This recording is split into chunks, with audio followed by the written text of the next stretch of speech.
In the grey, uncertain dawn of a Sunday in 1483, the city of London held its breath. Along the crooked, narrow streets, a crowd was swelling, their faces a mixture of grim anticipation and morbid fascination. They gathered to witness a spectacle of public degradation so profound it was almost without precedent. The subject of this ritual humiliation was a woman whose name had, until recently, been whispered with envy and admiration in the highest circles of power: Jane Shore. Once the most celebrated and beloved mistress of the late King Edward IV, she now walked a path of utter shame. Her journey began over the rough, unforgiving cobblestones of the capital. She was clad in nothing more than a simple linen shift, a garment that did little to shield her from the chill of the morning or the searing judgment of 1,000 staring eyes. In her hands, a single candle trembled, its flame flickering precariously, a fragile symbol of a life about to be extinguished from the annals of influence. Her bare feet, accustomed to the plush carpets of royal palaces, now flinched at the cold, damp ground, each step a testament to her catastrophic fall from grace. This agonizing penance was the decree of the new monarch, Richard III. For him, Jane's humiliation was a calculated political masterstroke, a way to publicly sever the legacy of his deceased brother and crush the lingering power of those who remained loyal to the former king's memory. But this scene of degradation begs a vital question. How could the woman who once held the confidence of England's most formidable king, who had influenced his decisions and softened his temper, find herself in such a desperate and degrading plight? To truly grasp the depth of this tragedy, we must travel back in time, away from the sorrow of this London street, to the dazzling days when Jane Shore was not a pariah, but the most cherished confidant at the very heart of the English court. Our story begins not with the name Jane Shore, but with Elizabeth Lambert, born around the year 1445 to a family of considerable means in the bustling, thriving metropolis of London. Her father, John Lambert, was a respected and highly successful merchant, a man whose wealth was built on the city's booming trade. His shop was a hub of commerce, drawing a diverse clientele that ranged from common city folk to the liveried servants of the nobility, all seeking the fine goods he offered. Her mother, Amy, was herself the daughter of a well-regarded merchant, and together, they provided their daughter with an upbringing that was truly extraordinary for a woman of her station in the 15th century. While most women were taught only domestic skills, Elizabeth's education was rich and varied. She was tutored in reading, writing, and arithmetic, skills that gave her a sharp, analytical mind. More remarkably, she was given instruction in the rudiments of Latin, a privilege typically reserved for women of the highest aristocratic birth or those destined for a life in the church. From her earliest years, it was clear that Elizabeth was special. She possessed a fierce intelligence that shone in her eyes and a natural beauty that turned heads wherever she went. It wasn't merely a matter of physical appearance. She had a magnetic presence, a quick wit, and a gift for conversation that made her utterly captivating. As she blossomed into womanhood, she became one of the most sought-after young women in all of London, attracting a host of suitors eager to win her favor. However, her fate was not to be her own to decide. At the age of 20, in a move likely orchestrated by her father to secure her future and perhaps protect her from the relentless attention of her many admirers, she was given in marriage to William Shore. Shore was a prosperous goldsmith, a man of good standing, and some 15 years her senior. While he was described as a handsome and successful man, the union was a practical arrangement, not a love match. William never managed to capture his young wife's heart, and the marriage remained childless, leaving Elizabeth feeling trapped and deeply dissatisfied. This loveless, empty marriage only fueled her yearning for a life of greater purpose and meaning, a life that her brilliant mind and captivating personality seemed destined for. Her beauty and intellect did not go unnoticed. She continued to be a celebrated figure in London's elite social circles, drawing the eye of powerful and important men.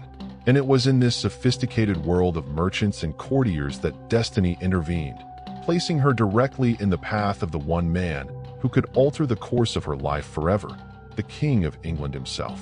King Edward IV, who had claimed the throne in 1461, was a man larger than life in every sense. Renowned for his towering height, his undeniable charm, and a famously insatiable appetite for beautiful women, he was the sun around which the English court orbited. In 1476, following his return from a campaign in France, the king made one of his frequent visits to the city of London.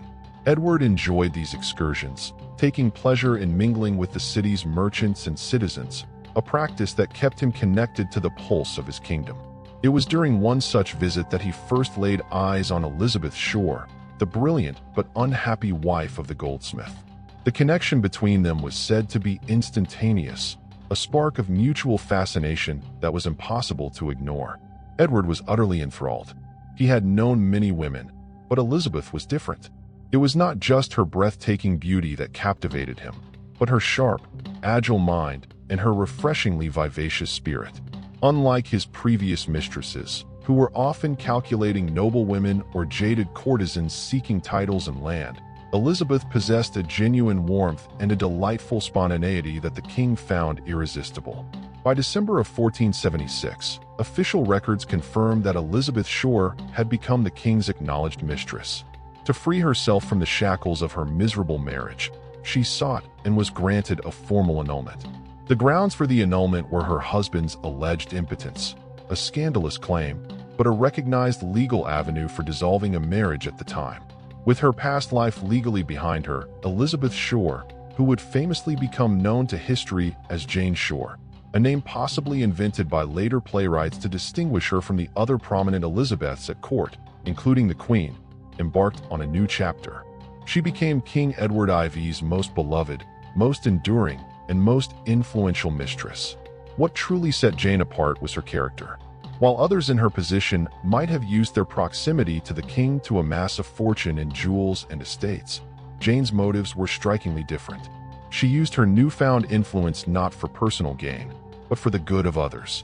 Sir Thomas More, in his renowned work, The History of King Richard III, painted a portrait of an exceptionally compassionate woman. He wrote that when the king was angered, it was Jane who would mitigate and appease his mind. When men fell out of favor, it was Jane who would skillfully argue their case and bring them back into the king's good graces. She secured pardons for many who had committed serious offenses, and her home became a sanctuary for petitioners, a place of hope for those who needed to reach the king's ear.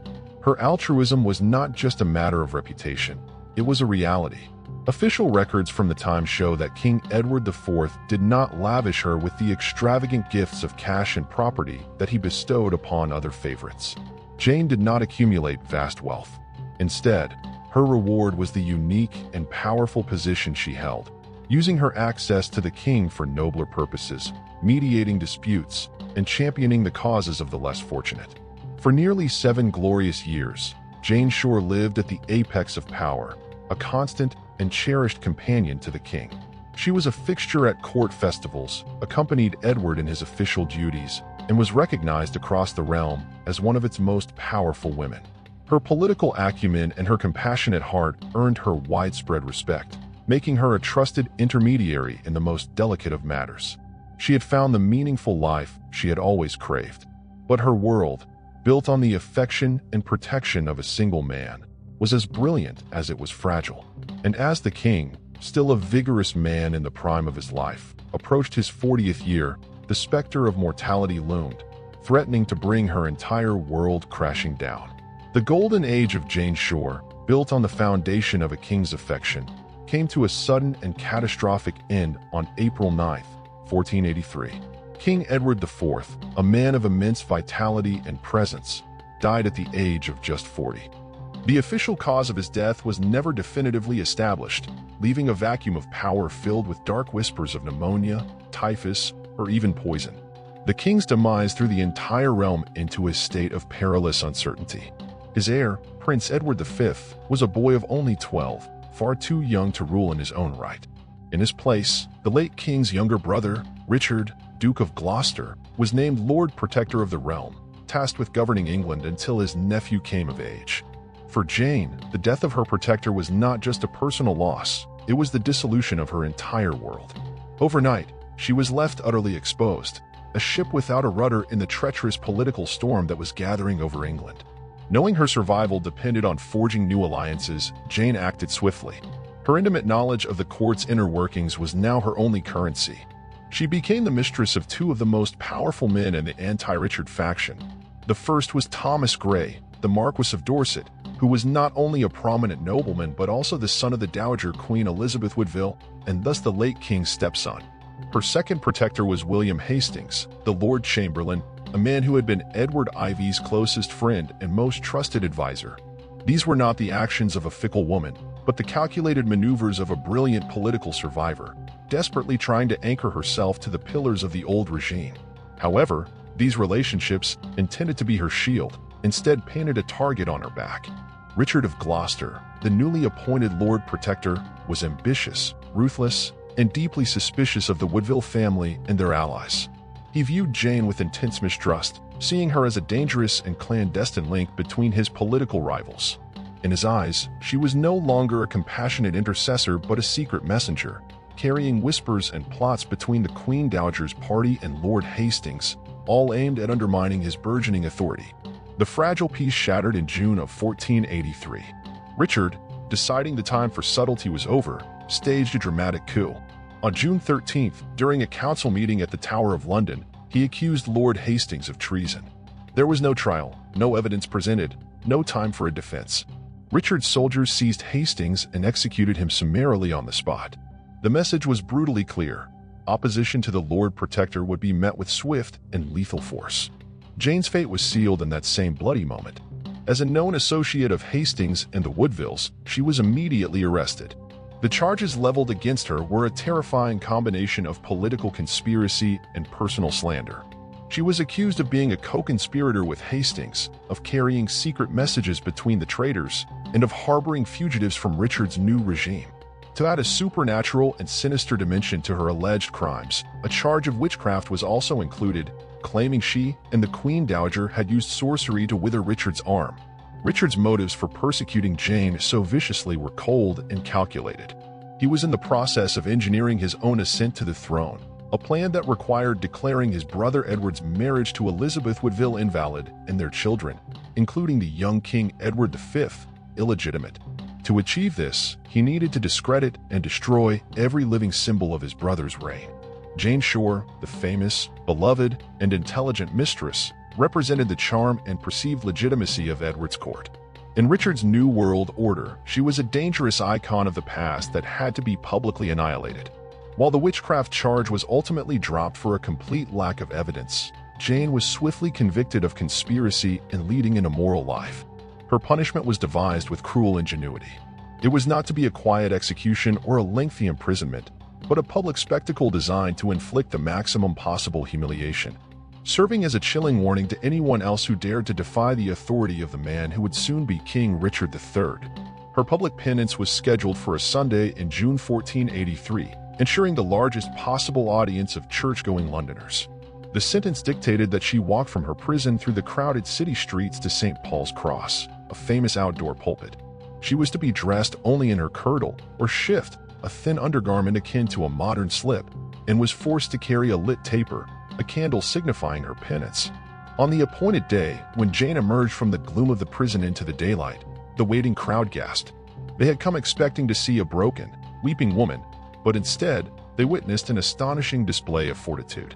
Contemporary witnesses reported that despite the utter degradation of her circumstance, Jane carried herself with an almost regal dignity. Her posture was elegant, her face serene, her steps measured. She looked less like a condemned sinner and more like a noblewoman taking part in a solemn religious rite. Even stripped of her fine clothes and jewels, her famous beauty and unwavering composure captivated the onlookers. The streets of London were choked with spectators. Merchants had shuttered their shops, artisans had downed their tools, and even nobles, hidden beneath cloaks and hoods, had melted into the crowd to see the famous royal mistress brought low. The event became one of the most talked about moments of the year. But the spectacle did not unfold as Richard III had intended. Instead of inspiring scorn and derision, Jane's courageous bearing provoked a wave of public sympathy. The crowd did not mock her, they marveled at her. Writing decades later, Sir Thomas More captured the profound effect of her penance. She went so fair and lovely that her great shame won her much praise. He noted that many in the crowd, far from jeering, were moved by her grace and expressed their admiration openly. Some were so touched by her plight that they stepped forward and offered their own cloaks to cover her shoulders, gestures she had to politely refuse to complete her sentence.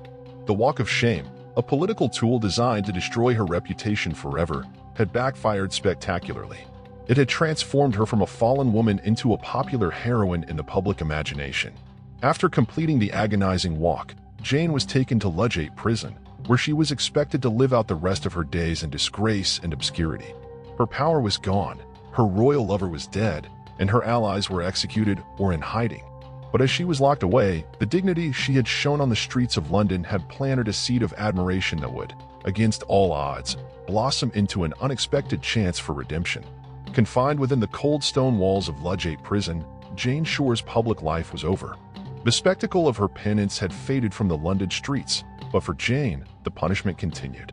She was now a state prisoner, destined, it seemed, for a life of quiet decay. Yet, even in the depths of her disgrace, the qualities that had so captivated a king, her intelligence, her grace, and her profound dignity, had not deserted her. It was these very qualities that would spark the final, most unexpected chapter of her life. Her story had reached the ears of Thomas Lynham, a man of considerable influence who served King Richard III himself as the Royal Solicitor General. Visiting the prison on official business, Lynham met Jane. He had likely expected to find a defeated woman, but instead, he found the same serene and intelligent individual who had won the admiration of the London crowds. Moved by her unjust suffering and deeply impressed by her character, Thomas Lynham fell in love.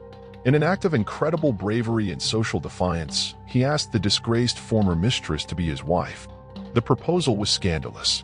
It was a direct challenge to the king's judgment and threatened to undo the very public statement Richard had made with Jane's humiliation. When word reached the king, he was incensed. Richard III personally summoned his Solicitor General and furiously attempted to dissuade him from what he saw as a deeply imprudent and insulting decision.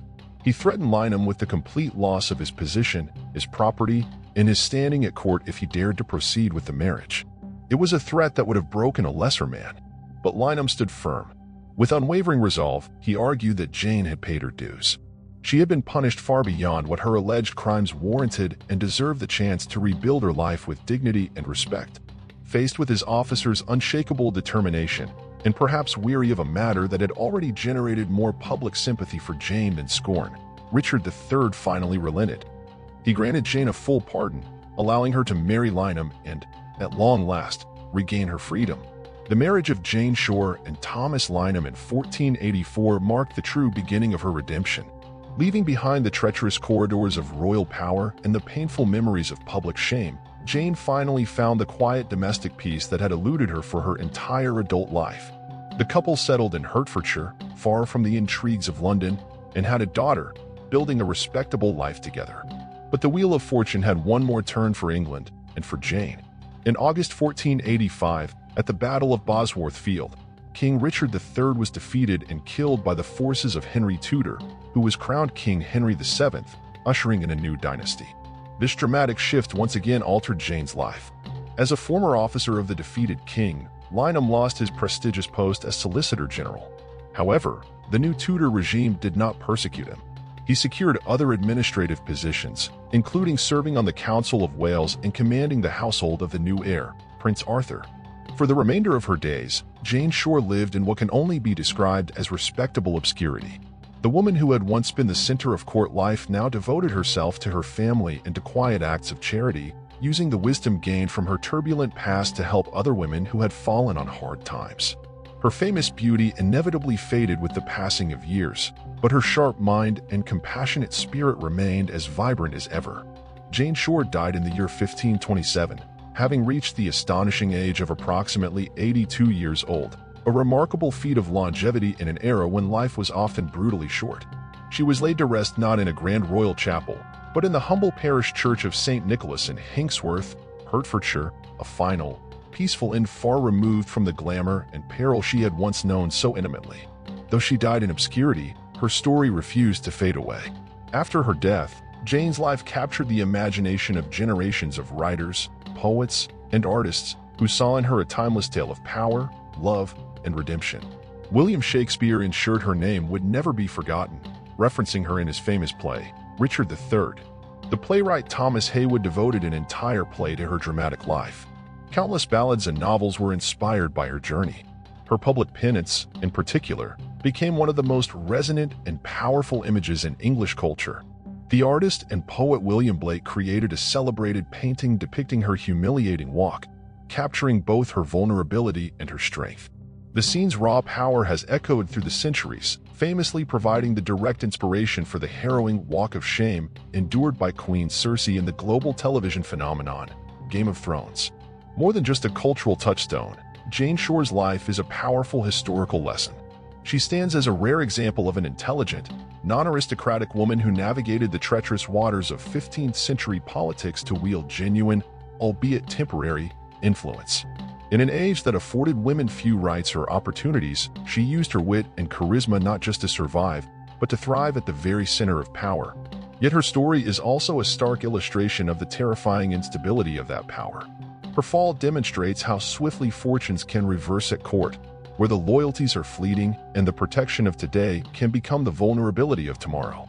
Ultimately, Jane Shore remains an enduring symbol of dignity in the face of overwhelming adversity. Her ability to maintain her composure during a ritual of profound public humiliation, her documented refusal to use her powerful position for personal enrichment, and her eventual redemption through a quiet, respectable life transformed her from a king's mistress into a popular heroine who has long outlived her era. More than 500 years after she walked barefoot through the streets of London, the story of Jane Shore continues to fascinate, offering a unique and deeply human window into the perils and possibilities for a woman who dared to defy the conventions of her time.